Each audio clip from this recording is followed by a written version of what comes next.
सम्पूर्णमा नमस्कार। म सन्तोष सुवेदी। म आज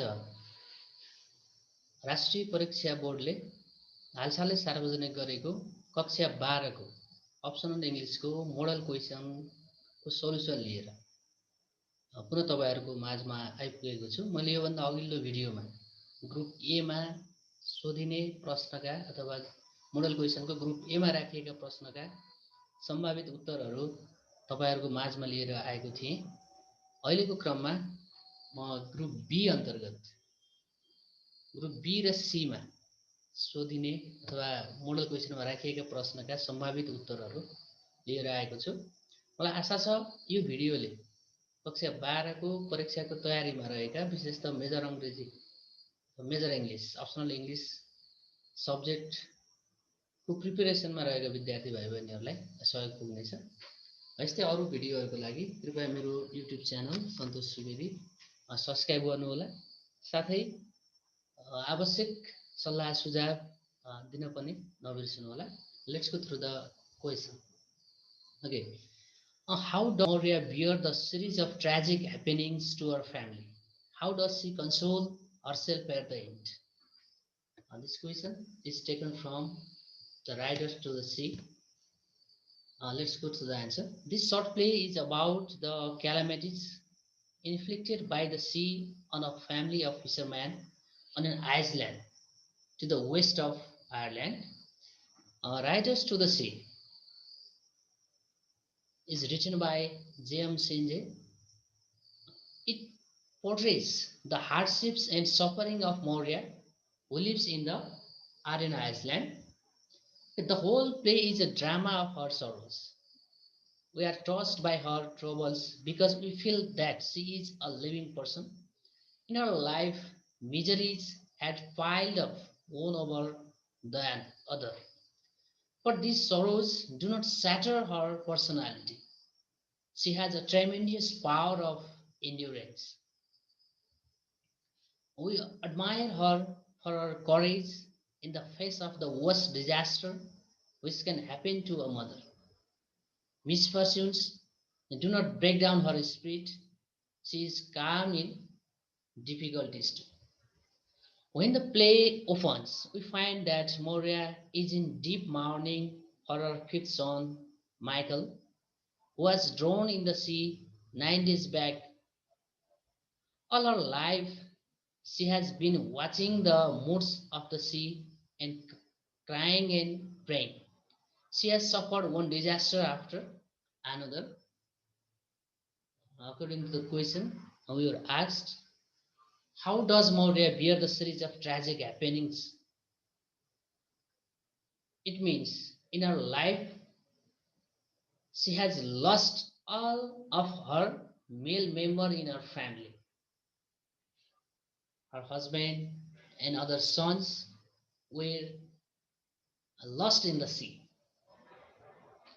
At the end, we are discussing about the second part of the question. How does she console herself at the end? At the end, Maurya resigns herself to a cruel fate. Like a true stoic, she does not complain about the cruelty of God or density. Even at the time of her worst misfortune, she finds consolation in the fact that now she will not have to cry or pray for anyone, and she will have a long rest and undisturbed sleeping during long winter nights. The next question. Summarize the poem Shall I Compare Thee to a Summer's Day? It is not so problematic, but I'm here trying to provide you some main points of this poem, the sonnet.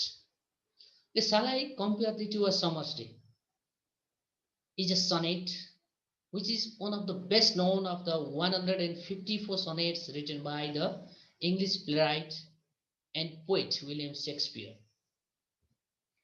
In the sonnet, the speaker asks whether he should compare the young man to summer's day, but notes that the young man has qualities that surpass a summer's day.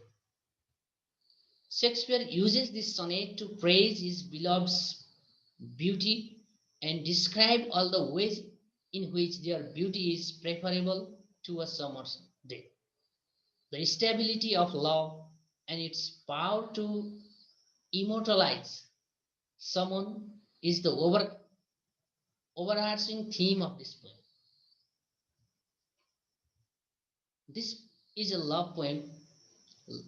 Love makes everything else seem unimportant.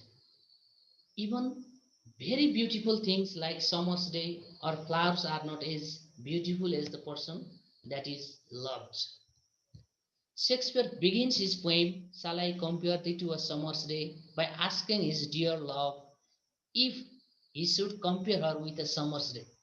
From line 3 to 8, he tells his love about the imperfection of nature which do not compare to her beauty.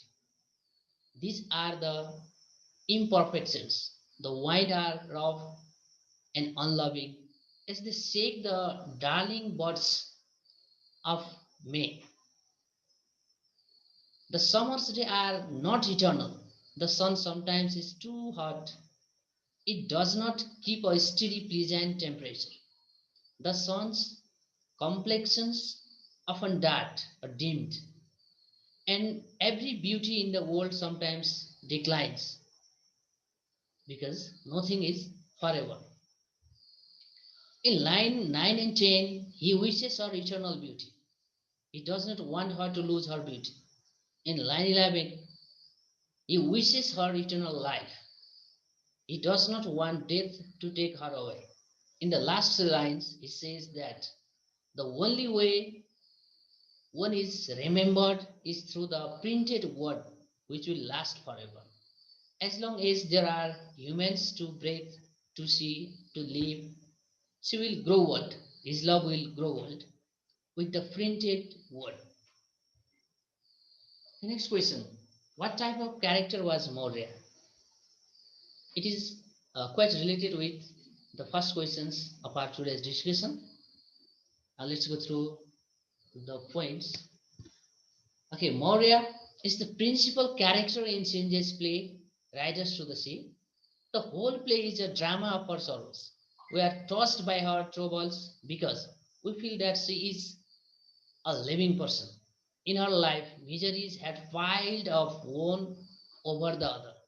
But these sorrows do not shatter her personality.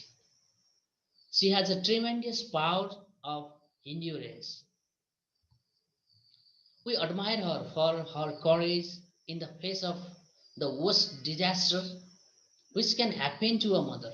Misfortunes do not break down her spirit. She is calm in difficulties. Due to her power of endurance, her determination to carry on in spite of calamities, and her cool courage, this peasant woman takes her place as the heroine of this play. Maurya is a truly great tragic figure. She does not suffer because of any flaw in her own character. She is the victim of fate. Thus she has swallowed all the menfolk of her family, and she is left utterly destitute. In the fight between man and the sea, she is defeated, but she is not crushed down. She maintains a dignified demeanor. She finds consolation in the fact that nothing worse can happen to her. Now she will have peace and sound sleep. Her sufferings are great, but she rises above them. In the end, this peasant woman, by her stoic acceptance of her cruel destiny, attains tragic greatness and becomes a true heroine of this grim tragedy. So you can say that Amoria is the protagonist of this play.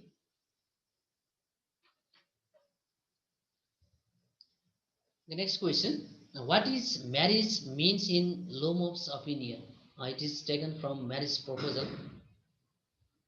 A marriage proposal is a sonnet written by Anton Chekhov.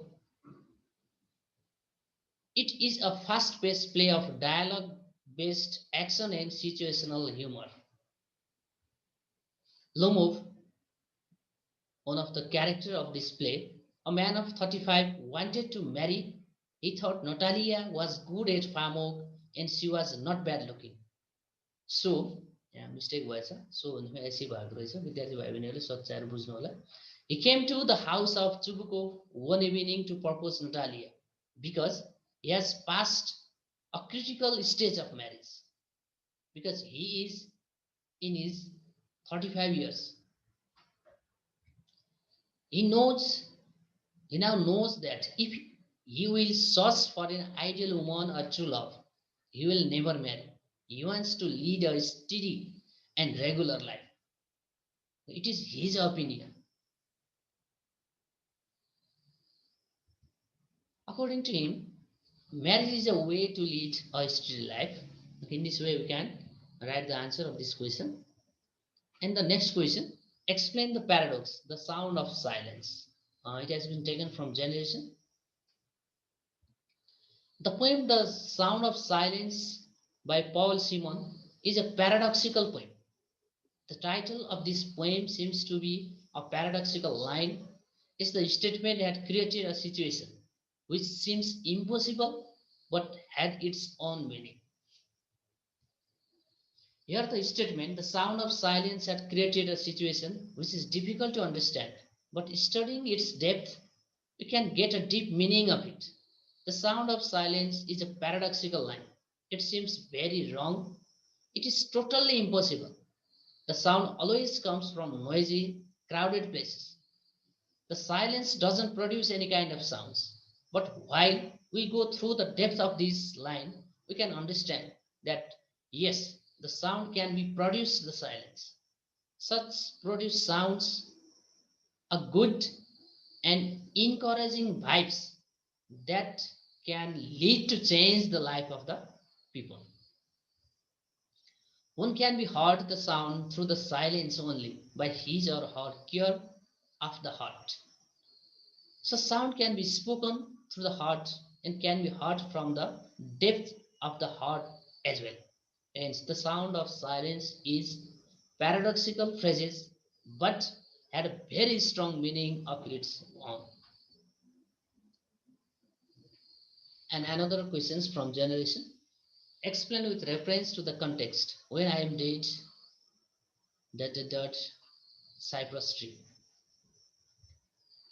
These lines are extracted from Christina Rossetti's poem When I Am Dead, My Dearest, which thematically revolves around death and its resulting activities.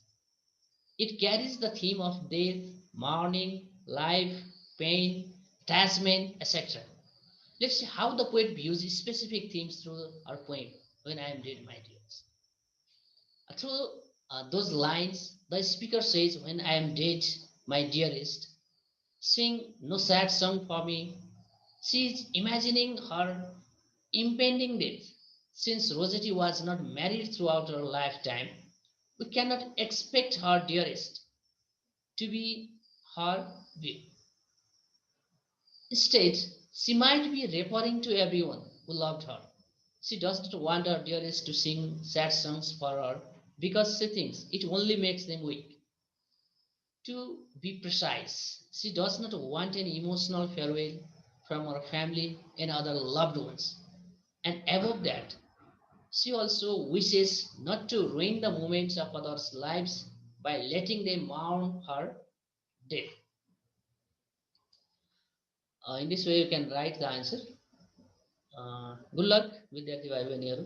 Stay home, stay safe. अहिलेको अवस्था एकदमै विषम छ. Read more, be prepared well. And at last, I would like to request you once again, please subscribe my channel for getting notifications of relating videos from your textbook. This much for this time. Thank you.